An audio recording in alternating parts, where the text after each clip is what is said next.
ഈശോയിൽ ഏറ്റവും സ്നേഹം നിറഞ്ഞ ലൂമിനസ് റേഡിയോയുടെ പ്രിയ ശ്രോതാക്കളെ, ഈശോ മിശിഹായ്ക്ക് സ്തുതിയായിരിക്കട്ടെ. നോമ്പുകാല ചിന്തയിലേക്ക് ഏവർക്കും സ്വാഗതം.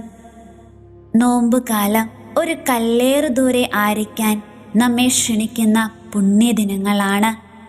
അവൻ അവരിൽ നിന്ന് ഒരു കല്ലേറു ദൂരം മാറി മുട്ടിന്മേൽ വീണ് പ്രാർത്ഥിച്ചു. വിശുദ്ധ ലൂക്കാ 22:41. ജനമധ്യത്തിൽ തൻ്റെ ശിഷ്യരോടുകൂടെ ശബ്ദകോലാഹങ്ങളുടെ മധ്യേ ആയിരുന്ന നസ്രായൻ തൻ്റെ ജീവിതത്തിൻ്റെ ഒരു നിർണായക നിമിഷത്തിൽ അവരിൽ നിന്ന് ഒരു കല്ലേറ് ദൂരം അകന്നിരുന്നു. അവിടെ ആ ഗത്സമേനിൽ അവൻ തൻ്റെ ആബായോടൊത്ത് ആയിരിക്കാൻ ഇഷ്ടപ്പെട്ടു. താൻ കടന്നു പോകേണ്ട യാതനകളെ മുന്നിൽ കണ്ട ഈശോ തൻ്റെ പിതാവിനോട് എല്ലാം അറിയുന്നവൻ്റെ മുമ്പിൽ തൻ്റെ ഹൃദയ വിചാരങ്ങൾ പകർന്നു. തൻ്റെ പ്രിയപുത്രൻ്റെ മനസ്സറിയുന്ന അപ്പൻ അവനെ ശക്തിപ്പെടുത്താനായി തൻ്റെ ദൂതനെ ഉടനെ തന്നെ അവൻ്റെ പക്കലയച്ചു. പിതാവിൻ്റെ സ്വാന്തനം ലഭിച്ച പുത്രൻ പൂർണ്ണമായും തൻ്റെ ആബായുടെ ഹിതത്തിന് കീഴ്വഴങ്ങി.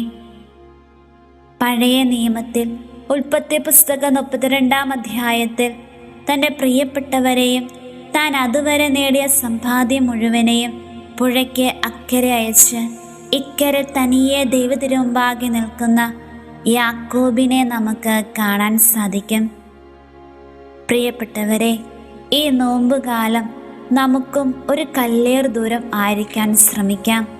നമ്മുടെ പ്രിയപ്പെട്ടവരിൽ നിന്നും നമ്മുടേതെന്ന് നാം ചിന്തിക്കുന്ന എല്ലാറ്റിൽ നിന്നും അല്പമകലെ അല്പനേരം നമ്മുടെ ദൈവത്തോടൊത്ത് നമുക്കായിരിക്കാം. അവിടെ നമ്മുടെ സ്വരം കേൾക്കാൻ, നമ്മെ ശക്തിപ്പെടുത്താൻ നമ്മുടെ ദൈവം കാത്തിരിക്കുന്നു. നമുക്ക് പ്രാർത്ഥിക്കാം. പിതാവിനോടൊത്തായിരിക്കാൻ ഇഷ്ടപ്പെട്ട ഈശോയെ, ഈ നോമ്പുകാലത്ത് അല്പസമയം നിനക്കായി കണ്ടെത്താനും നിന്നോടൊത്തായിരിക്കുവാനുമുള്ള കൃപ ഞങ്ങൾക്ക് നൽകണമേ.